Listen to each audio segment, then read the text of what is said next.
ભગત બાપુના શબ્દોમાં કહીને માથું ચારણી અમારો પહેરવેશ છે જીવીન કાપડું ઉખાડું છે.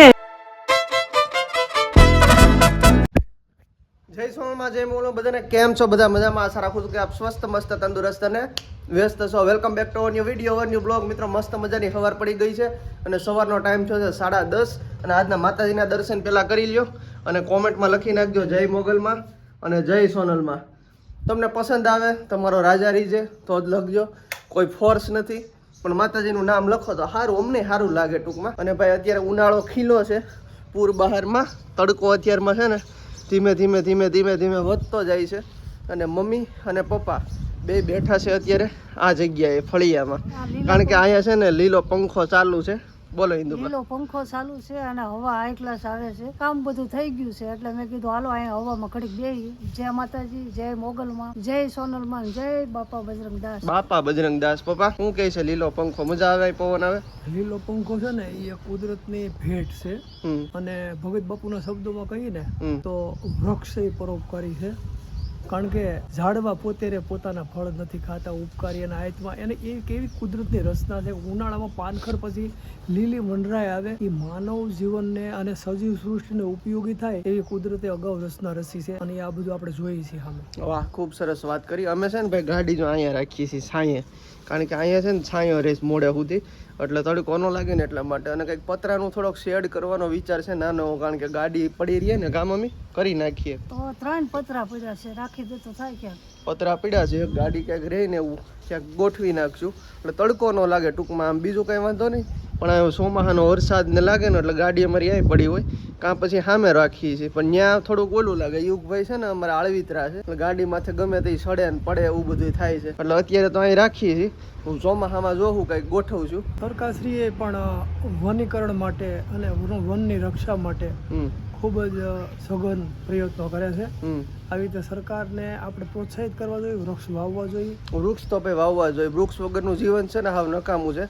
આ અમારે 12 થી 2-3 ડિગ્રીનો છે ને ઓછું તાપમાન રહેશે અમારા ઘરમાં, કારણ કે વૃક્ષોના લીધે. તો વૃક્ષો તો વાવવા જોઈએ અને એનો ઉછેર પણ કરવો જોઈએ, ખાલી વાવીને મૂકી દઈએ એમ નહીં. અને મમ્મી માથે પંખા ફરતા હોય ને એવું લાગે આ ઝાડવા હાલે ને એટલે. તમે તો આજ ગુરુવાર રહ્યા છો ને? હા, ગુરુવાર રહીશું. મમ્મી છે ને ગુરુવાર રહી છે. શું કામ રહ્યો છો? એ બધું બસ મનમાં આવે એટલે કોઈને વાત ન કરાય. વાત ન કરે. અને બીજા નંબરમાં છે ને મિત્રો, અહીંયા જો મમ્મીએ છાણા થાપવાનું ચાલુ કર્યું છે ગાયના, એટલે ગાયના ટૂંકમાં પોદળો હોય ને એના છાણા થાપે છે. ભેહુના પોદળાના નથી થાપતા, કારણ કે અમારે માતાજીને ધૂપ કરવો હોય ને એટલા માટે. વણ ક્યાં, એટલે જ છાણા છે. જો એક કોથળો છાણા થઈ જાય ને તો માતાજીનો ને પીર દાદાને ધૂપ થાય. ગાયું છે ને પવિત્ર છે અને આપણા હિન્દુ ધર્મશાસ્ત્રમાં પણ ગાયોને પવિત્ર માનવામાં આવે છે. પ્લસ એનો માતાજીને ધૂપ થાય છાણાનો તો બહુ સારું, એટલા માટે ગાયુંના છાણા થાય પાસે. બીજું બધું તો ઠીક છે, પણ ભાઈની છે ને આ સવાર મોડી પડી છે, 10:30 થયા ને તે મારો વીરો છે ને ફ્રેશ થાય છે એટલે થોડીક વાર લાગશે. આવી ગયો છે મારો વીરો. Good morning. જય માતાજી. મોડી સવાર પડે છે મારા વીરાને. હા, હમણાં મોડી પડે, બહુ મોડી પડે છે ભાઈ. વહેલો ઉઠતો છે, વહેલા જ ઉઠી છે પણ પાછા સુઈ જાય છે. કોઈ ઉઠ્યું ન હોય હું ઉઠીને કરું? કાંઈ ઉઠી જાય છે, મમ્મી ને બધા ઉઠી જાય છે, પણ ભાઈ થોડુંક મોડું કરે છે ઉઠવામાં. રસોડાની અપડેટ લઈ તો રસોડામાં અત્યારે શું બને છે? ઇન્દુબા શું બનાવો છો અત્યારે? અત્યારે હરગવાનું શાક છે. હરગવાનું શાક. વાહ વાહ. પપ્પાને હરગવો બહુ વાનું કે હરગવો હોય ને તો સારું હરગવો બનાવે એટલે જાજો લઈ આવ્યા. કે બધોય બાફી નાખ અને એનું શાક બનાવે. હરગવો ખાલી મારા પપ્પાને નહીં બધાયને ભાવે છે અને હારો એટલે જ ને. વાહ, પણ ભાઈને નથી ભાવતો. ભાઈને નો ભાવે તો ભવાડવો પડશે. ભાઈ તારે ભવાડવો પડશે. ના હું નો આ બધું ખાતો જા.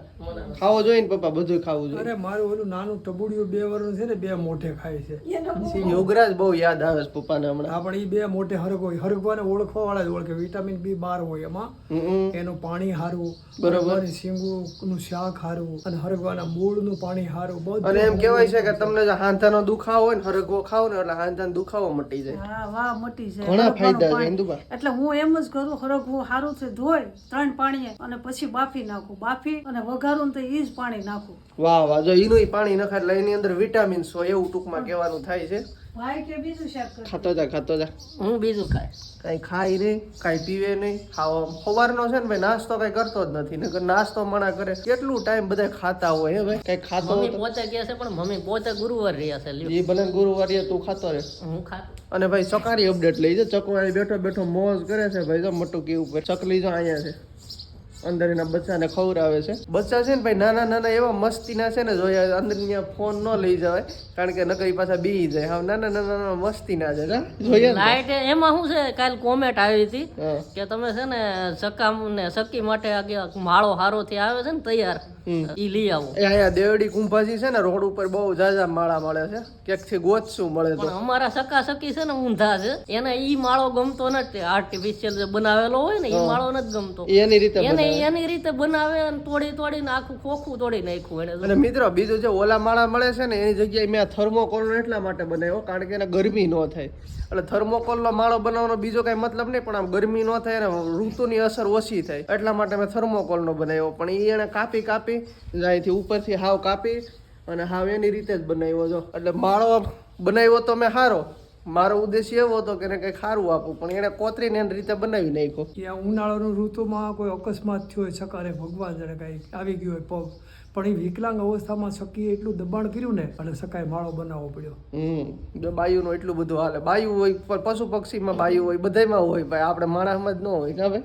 હા એ તો શું છે સકાને સોસવાનું છે બધું. બીજું બધું તો ઠીક છે પણ બેનના લગ્ન આવી ગયા છે ને ખરીદી કઈ કરી છે નહીં ભાઈ. તે કઈ લીધું નથી તારે કઈ લેવું નથી. મારે તો હજી વાળ કપાવા નહીં બાકી. બેયના વાળ કપવાના પ્લસ લેવાનું ઘણું બાકી છે ને. ઇન્દુબા તમે જીમીન કાપડું પહેરો. અરે બાપા જીમીન કાપડું જીમીન કાપડું મમ્મીને કેવું લાગે નીચે કોમેન્ટ કરી દેજો. મમ્મી સારું લાગે જીમીન હિરલ કાપડું. પહેરશે ઈ પહેરે કે ન પહેરે તમે પહેરજો. તો હું પહેરી ભલે અરે આપડા ચારણી મમ્મી પણ રાસ તો આવડતા નથી એનું શું કરું. રાસનો લ્યો કાંઈ નહીં પણ જાન આવે ને જીમીન કાપડું હોય ને તો અસલ ચારણી અમારો પહેરવેશ છે જીમીન કાપડું. તો જૂનો પહેરવેશ છે ને આપણે યાદ રાખવો જોઈએ પહેરવો જોઈએ મમ્મી. તો આ ભલે પહેરી જીમીન કાપડું કોઈ દી પહેર્યું જ નથી પણ પહેરી હટાણી સિસ્ટમ પ્રમાણે એવું પાછી ફેશન નીકળી છે. ફેશન કરતા શું છે મમ્મી આપણે જૂનો પહેરવા છે હા એ તો છે જ ને. એટલે આપણે એ જાળવી રાખવું પડે. આપણી સંસ્કૃતિ એ આપણી જવાબદારી છે બરોબર ને. હા હવે પહેરી તો ગઈ વખતનું ઉખાણું કઈ યાદ આવે છે શું હતું ઈ 2 દિવસ પહેલાનું? પાછું ભૂલાઈ ગયું છે પણ પાછું યાદ કરીને કહું. લીલું ઝાડ પીળું મકાન અને એમાં બેઠા કલ્લુ રામ. હા હા ઈ શું વરત છે કહી દો. આ ઈ શું છે એનો જવાબ છે ને ભાઈ મમ્મી તમને આપશે. પોપૈયું પોપૈયું ને પોપૈયું. તો સાચો જવાબ છે પોપૈયું. અને આપણા કોમેન્ટમાં જે ભાગ્યશાળી વિજેતાઓ છે જેને કોમેન્ટ કરી છે એના હું નામ લઉં છું. દયાબેન પાનસુરિયા, દીક્ષિતાબેન આચાર્ય, પપ્પી ગંગા ઇન્ડિયન ફૂડ, વિમલાબેન પરમાર, દાદા ત્રિવેદી, સંગીતાબેન પંડ્યા, નરહરદાનજી ગઢવી, હેમલતાબેન ગઢવી અને પ્રવીણાબેન ગઢવી. આ બધાએ છે ને યસ સર એમ ઊંચી આંગળી કરી. જો બધાના નામ આવી ગયા ને બધા સાચા જવાબ આપ્યા છે. હવે ઇન્દુબા આજનું ઉખાણું આપી દો મસ્ત મજાનું. આપી દો. આજનું ઉખાણું છે 5 પાડોશી અને વસાળે અગાસી. વાહ વાહ. 5 પાડોશી ને વચમાં અગાસી. ઈ શું કહેવાય ઈ તમારે કોમેન્ટ કરવાની છે. આજનું ઉખાણું છે. ફટાફટ કોમેન્ટ કરવા માંડો, ઝડપથી કરવા માંડો. તમને ખબર છે મોટા ભાઈ? મને નથી ખબર. મને તો પરસાવા વળે છે ગરમી એવી છે આજની ભાઈ ગરમી છે બફારો છે. મમ્મી તમને કેવી લાગે છે? નહીં અટાણે મન નથી લાગતું. નહીં તમે પણ બાથરૂમ માં થજે આવેલા હો છો. બાથરૂમ માંથી આવશો ને એટલે રાંધતી હો ને તો ઈ તારે જોવું પડે એવી ગરમી થાય છે. ગરમીનો બફારો થોડોક પારો ઉપર ચડી ગયો છે. થોડોક બફારો છે. અને પપ્પા છે ને ભાઈ હમણાં બહુ રેસ્ટ કરે છે અત્યારે. પપ્પા હજી આરામ ઉપર છે. પપ્પા અહીંયા પંખા કરીને હું એની કરતા બહાર બેસતા હો તો. હા છે ને અહીંયા ઠંડુ વાતાવરણ છે. ઉત્તર ધ્રુવ વિસ્તાર છે આ ઈ વાત સાચી. એટલે ધ્રુવ વિસ્તારમાં ઠંડક હોય.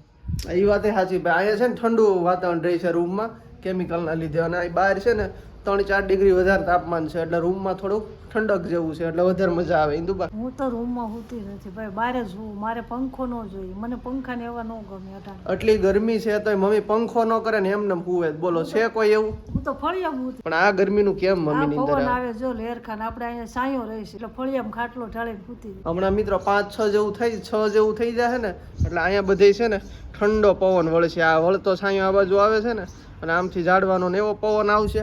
બહુ મજા જ આવી રાખે એવો ઠંડો પવન હમણાં વળી જાય થોડીક વારમાં. અને પવન જો પડી જાય ને તો રાતે બફારો થાય. એટલે ઉનાળો છે ભાઈ કાંઈ કહેવાય નહીં ક્યારે ગરમી થાય. રોડનો કાંઠો અને પાછા ઝાડવા એટલે પવન બહુ જ આવે અને પાછા આ બારના રહ્યા ને એટલે સાયો ને સાયો રે ફળિયામાં. ગરમી ન થાય. સારો મિત્રો આજનો બ્લોગ અહીંયા જ કરું છું એન્ડ. કેવો લાગ્યો એ નીચે કોમેન્ટ કરી દેજો. પસંદ આવે તો એક લાઈક કરી દેજો. ચેનલમાં નવા આવો તો સબસ્ક્રાઈબ કરી દેજો. મળીએ છીએ જલ્દી નવા બ્લોગમાં. સબસ્ક્રાઈબ કરી નાખો ફટાફટ. ત્યાં સુધી બધાને જય માતાજી.